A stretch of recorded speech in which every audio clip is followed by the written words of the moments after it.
Hey everybody, today we are going to be taking a look at a deck from the 2005 format called Rocklock. Now, recently I played this deck in a 2005 tournament and I finished second, losing to Jason Kaczynski in the finals, playing Metacham. Now, I'm not going to say this was any sort of major victory, it was only an 8-person tournament, but it did make me feel good to play the deck again. I was a huge fan of Rocklock back in the day, and it's a lot of fun to play in the 2005 and 2006 format. The list I'm going to cover today is going to be for the 2005 tournament. Now, the main idea of the deck is that we are going to rely on Dark Ampharos to put 2 damage counters on each of our opponent's Pokemon whenever they evolve. And then we're going to combo that with Dark Tyranitar, which is going to put 1 damage counter on each of our opponent's benched basic Pokemon in between turns. Now, to combo off with that, we're playing 3 copies of ATM Rock, which forces our opponent to take the highest stage and put it back into their hand. So, as you can kind of see, the combo is you have a Dark Tyranitar in the active spot, and each of their bench basic Pokemon are taking 10. They evolve them, they're going to take 2 more damage counters, and then you're just going to slap all of them back to their hand. Now, it makes it very hard to play Rare Candy against this deck because whenever they play a Rare Candy, it's instantly just going to go back to the basic form, and the Rare Candy is going to be completely wasted. So there is a little bit of a strategy game there on when to Rare Candy, how much to Rare Candy, and things like that. Now, the deck is going to be incredibly strong against any sort of Stage 2 deck, or decks that have a lot of basic Pokemon that just kind of sit on the bench. It's going to be very weak against decks that don't rely heavily on evolving, such as, well, Metacham, for example. It's also going to be, it can have interesting matchups against decks that play a very high Battle Frontier count, because they can play Battle Frontier and then evolve all their Pokemon and not take that damage from Dark Ampharos. But generally speaking, a majority of your games are going to come down to how quickly you're able to set up Dark Ampharos. I've noticed that if I get Dark Ampharos into play before my opponent really starts getting any sort of evolving going on, that typically I'm going to win that game. If they're able to evolve all their Pokemon up fairly through the stage 1s, I'm going to have a much harder time winning that game. Now, let's go ahead and just jump into the individual cards here.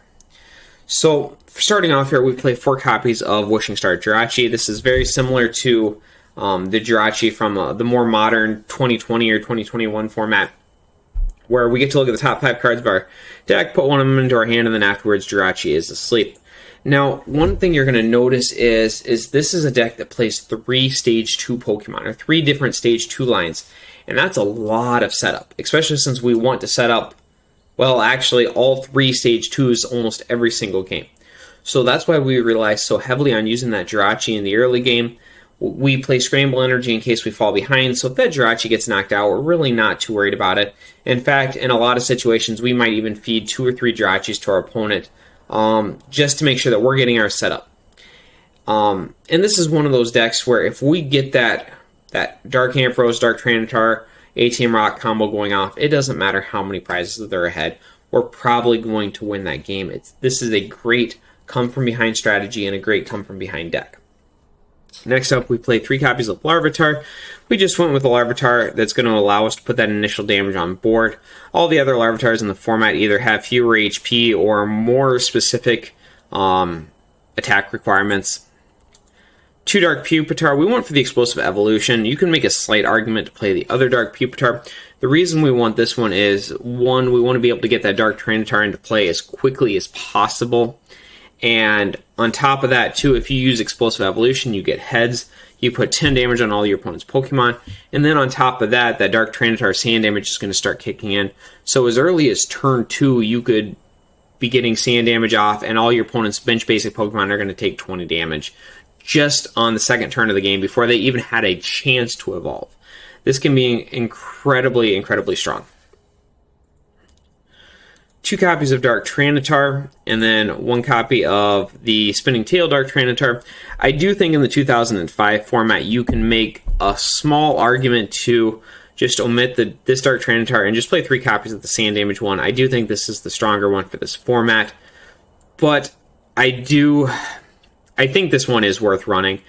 There's not some matchup Spinning Tail is good. It's also nice to have a Dark Tranitar where you can just attack and not require 3 energy to do so. You can just start using grind.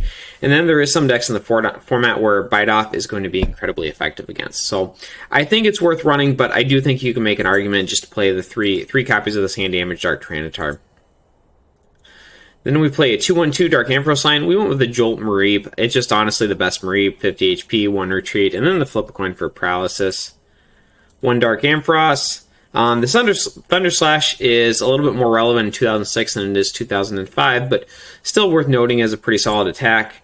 And then the Dark Ampharos, believe it or not, you're going to find yourself attacking with this guy, I would say a lot of games. Not only with Ram, you are going to be able to do some pretty decent damage if you have Dark Energy attached. On top of that, Lightning is a really good type to have in 2005.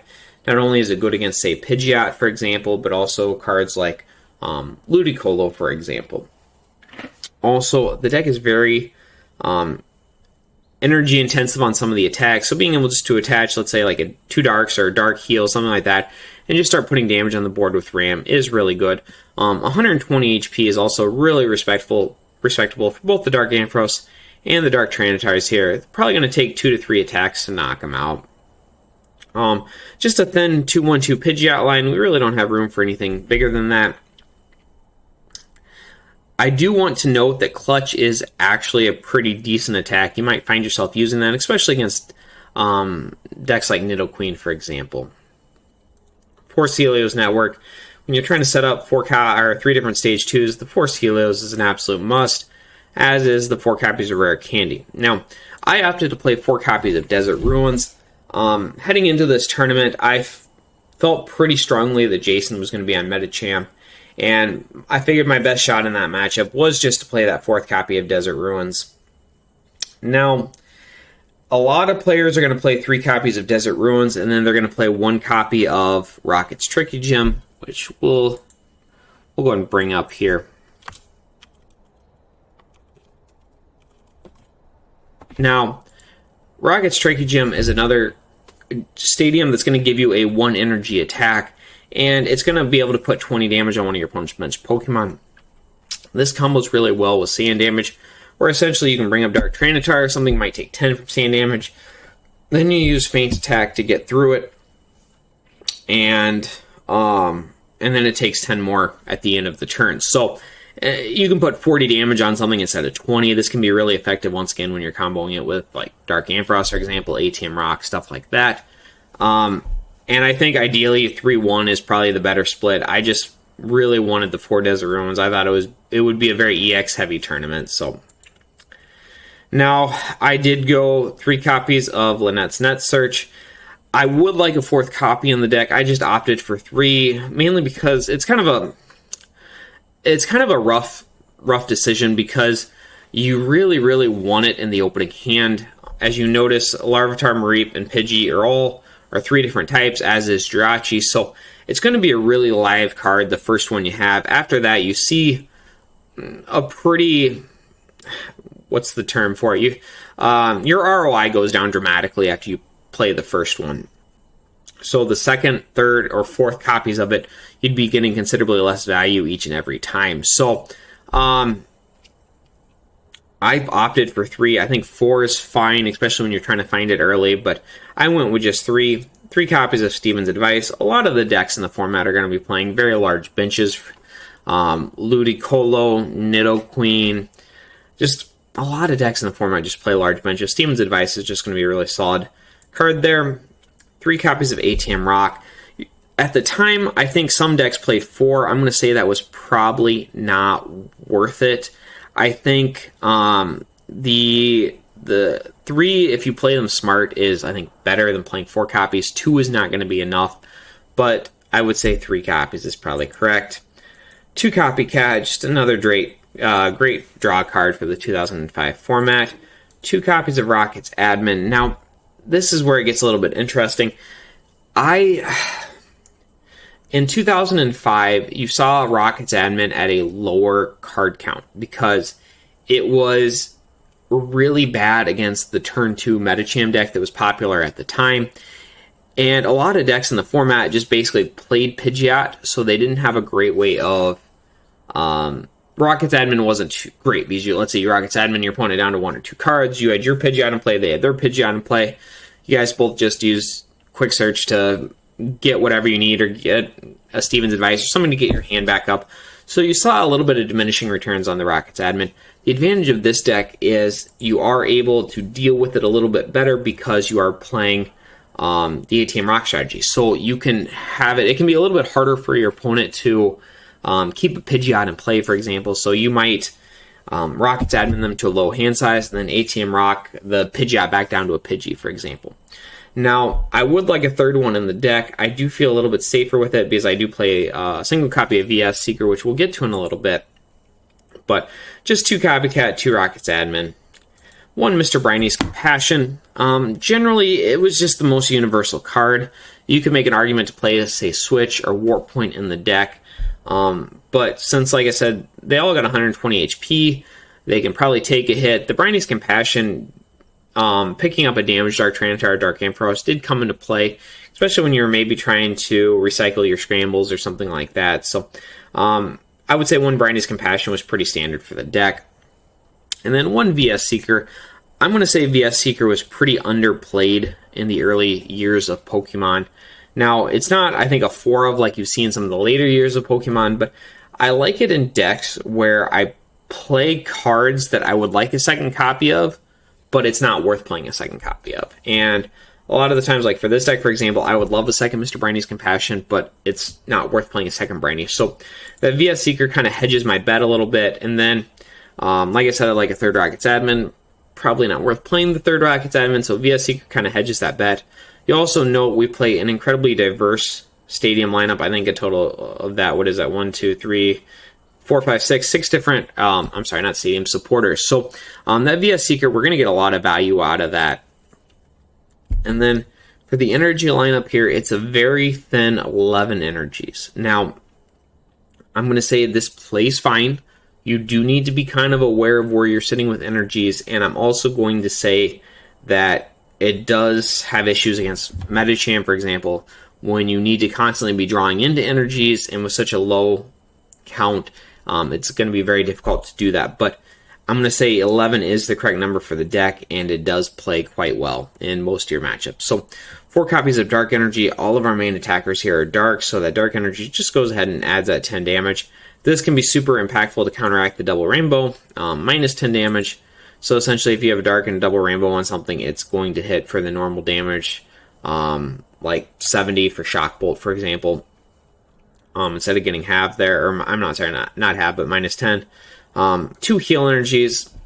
I think the heal spots are a little bit more, I don't want to say debatable, but I do think they are a little bit more. There's some different options you could go there. I think heal energy is fine. I think rainbow energy is a consideration. I think you could also up your double rainbow or scramble energy counts. You're not really getting that initial energy drop on a basic is not as impactful with this deck as it is with others, but it combos well with the Jirachi, allowing you to retreat it when need be or to wake up when need be.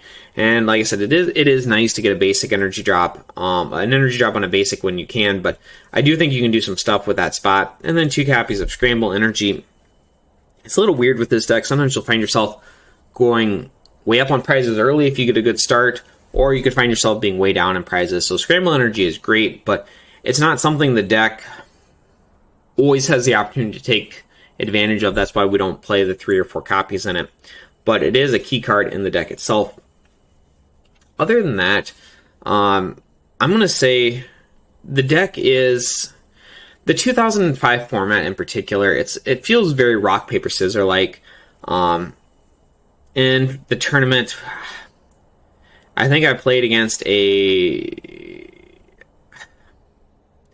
Dragtrode deck, I played against a Dark Slowking deck, I played against a Muck deck, and then I played against Jason twice. I might have played against a Slowking deck twice too. I don't remember. But essentially, the 2005 format feels very rock, paper, scissors. There's matchups that feel like very easy wins. Most of my tournament went incredibly smoothly until I played against Jason's Medicham deck, which I was proud. I had two much closer games against than I thought I would. But essentially, the matchups I'm supposed to win felt very easy, and then the matchups I'm supposed to lose felt very difficult. And that's one of the things that people kind of complain a little bit about with the 2005 format. But I do think it's a kind of a fun format to play. The other thing I want to mention is this Rocklock deck is a lot more polished than it was in the 2005 format. Rocklock was definitely a big deck at the time. The combo of Dark Ampharos and Dark Tranitar and ATM Rock is a pretty obvious combo. But I think the mistake a lot of players made is they played Dunsparce. So that messed with your energy lineup. I think a lot of Rocklock decks played higher energies because they had to try to get that Dunsparce, the turn 1 strike and runoff. It wasn't really until 2006 did players realize that just playing 4 Jirachi was better. Jirachi was definitely played. You definitely saw Jirachi in a lot of decks, but a lot of the times it was 3 or 4 Dunsparce and then 1 Jirachi, where you'd want that Dunsparce to start and then set up, and then you'd switch to the Jirachi if you need to, or grab it off strike and run if you needed to. It really wasn't until 2006 did you see more decks just omit Dunsparce completely and then go with the Jirachi strategy. So I would say this deck is a lot more reminiscent of 2006 Rocklock decks, and it was just kind of adjusted for the 2005 format. I can't really take credit for any of this deck. Rocklock has become pretty standard over the years. I think there was a lot of really good players that played Rocklock at the time, and I think everyone kind of contributed a little bit. I do want to note that Jamie Guerrero was probably one of the best Rocklock players at the time. I know he finished top 8 in the 2005 Worlds, and then he finished top 16 with Rocklock again in the 2006 World Championships. Had a lot of success at the regional level as well with the deck, and I think always had pretty decent national runs as well. I'm not 100% sure on that one. But he had a lot of innovations with the deck. But other than that, I think that's going to go and wrap up the video. I hope you enjoyed this. I'm probably going to try to cover at least a little bit more of the 2005 format. I think there's some interesting decks in there. I think it's a little bit of an unexplored format too, but this is definitely one of the decks you need to be aware of and be ready to play against. So, otherwise, I hope to see you in the next video.